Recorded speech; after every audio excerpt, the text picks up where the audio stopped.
श्री राधे राधे प्रिय मित्रों, आज हम रविवार की व्रत कथा सुनेंगे।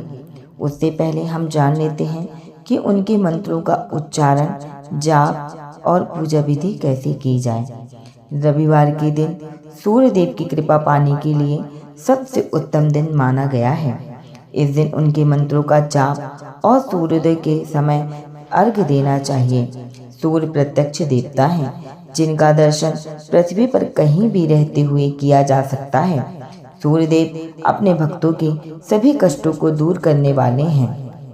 रविवार का दिन सूर्यदेव को समर्पित किया गया है। ज्योतिष शास्त्र के अनुसार 9 ग्रहों में सूर्यदेव को राजा माना गया है, जिनकी साधना आराधना करने से कुंडली के सभी दोष दूर हो जाते हैं। कुंडली में सूर्य आदि मजबूत अवस्था में हो तो व्यक्ति को समाज में खूब मान सम्मान और सुख समृद्धि मिलती है। रविवार का व्रत कम से कम 12 व्रत अवश्य रखना चाहिए। हालांकि यदि संभव हो तो पूरी साल रखना चाहिए।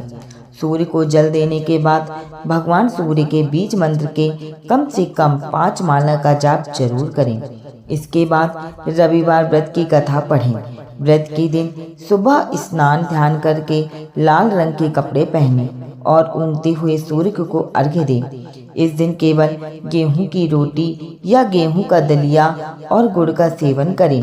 ऐसा करते हुए जब आपके व्रत का संकल्प पूरा हो जाए तो कम से कम 2 ब्राह्मणों को आदर के साथ भोजन कराएं एवं अपने सामर्थ्य के अनुसार सूर्य से संबंधी दान और दक्षिणा दें। चलिए अब हम कथा सुनते हैं।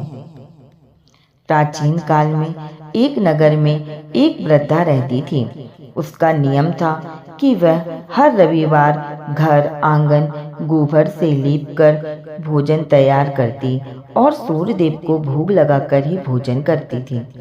ऐसा व्रत करने से उसका घर अनेक प्रकार के धन धान्य से पूर्ण था।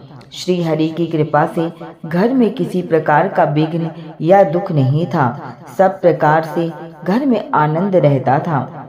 इस तरह कुछ दिन बीत जाने पर उसकी एक पड़ोसन, जिसकी गौ का गोबर वह वृद्धा लाया करती थी, विचार करने लगी कि यह वृद्धा सर्वदा मेरी गौ का गोबर ले जाती है, इसलिए अपनी गौ को घर के भीतर बांधने लगी।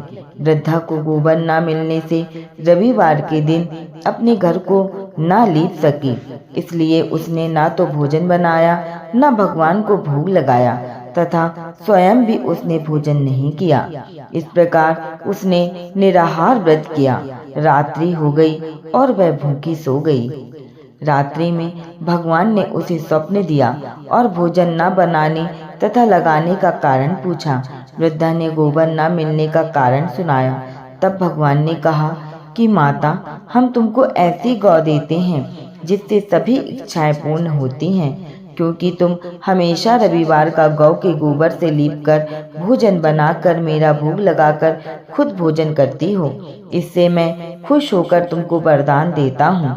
निर्धन को धन और बांझ स्त्रियों को पुत्र देकर दुखों को दूर करता हूँ तथा अंत समय में मोक्ष देता हूँ। स्वप्न में ऐसा वरदान देकर भगवान तो अंतर्ध्यान हो गए और वृद्धा की आँख खुली तो वह देखती है कि आंगन में एक अति सुंदर गौ और बछड़ा बंधे हुए हैं। वह गाय और बछड़े को देखकर अति प्रसन्न हुई और उसको घर के बाहर बांध दिया और वहीं खाने को चारा डाल दिया। जब उसकी पड़ोसन वृद्धा ने घर के बाहर एक अति सुंदर गौ और बछड़े को देखा तो देश के कारण उसका हृदय जल उठा और उसने देखा कि गाय ने सोने का गोबर दिया है, तो वह उस गाय का गोबर ले गई और अपनी गाय का गोबर उसकी जगह रख गई। वह नित्य प्रति ऐसा ही करती रही और सीधी सादी वृद्धा को इसकी खबर नहीं थी। तब सर्वव्यापी ईश्वर ने सोचा कि चालाक पड़ोसन के कर्म से वृद्धा ठगी जा रही है, तो ईश्वर ने संध्या के समय अपनी माया से बड़े जोर की आंधी चला दी।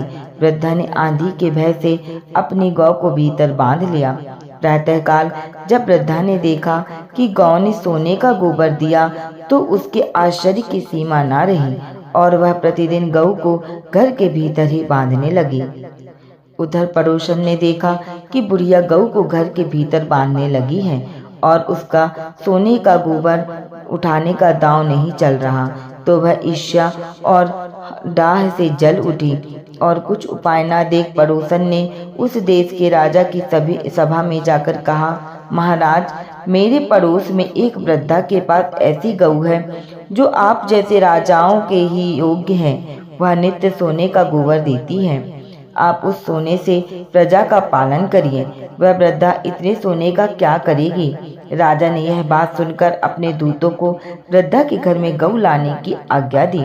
वृद्धा प्रातः ईश्वर का भोग लगा भोजन ग्रहण करने जा ही रही थी कि राजा की कर्मचारी गऊ खोलकर ले गए। वृद्धा काफी रोई, चिल्लाई, किंतु कर्मचारियों के समक्ष कोई क्या कहता। उस दिन वृद्धा गऊ के वियोग में भोजन ना खा सकी और रात भर रो रो कर ईश्वर से गऊ को पुनः पाने के लिए प्रार्थना करती रही। उधर राजा गऊ को देखकर बहुत प्रसन्न हुआ, लेकिन सुबह जैसे ही वह उठा, सारा महल गोबर से भरा दिखाई देने लगा।